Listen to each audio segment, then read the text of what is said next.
عليكم البنات، كنتمنى تكونوا بخير. ما كنبغيش نطول عليكم في الفيديو كما ديما. اليوم جبت لكم واحد الوصفه اللي زوينه بزاف لتطويل الشعر. وتحدوا راسكم البنات في هذا الشهر الكريم المبارك، الله يدخل علينا وعليكم بالصحه والعافيه. تحدوا راسكم البنات في شهر رمضان وغادي تطولوا شعركم بسهوله. كما كتشوفوا المكونات هما هادو، تقريبا عندي 5 ديال المكونات.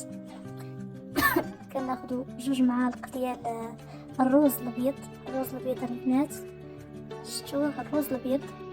وكتاخدي اليازير وورق الغار اولا ورق سيدنا موسى، وكتاخدي الزعتر، وكتاخدي دوك الربيع ديال الرمان ورق الرمان.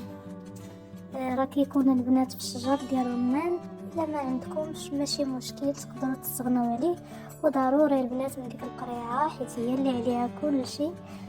اش كديروا البنات؟ كتاخدوا واحد الكاسرونه وكديروا فيها الماء يكون سخون شويه، وكتكبوا فيها هاد المكونات كاملين وكتخليوهم حتى كيغليو مزيان مزيان مزيان مزيان، تقريبا واحد 20 دقيقه هما غير كيغليو.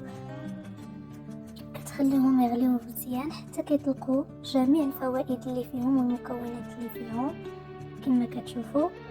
وضروري البنات بهاد القريعات البنات راه زوينين ومتوفرين في المحلات غير ب2 دراهم 3 دراهم حتى ل5 دراهم على حسب كل واحد بالثمن اللي كيدير.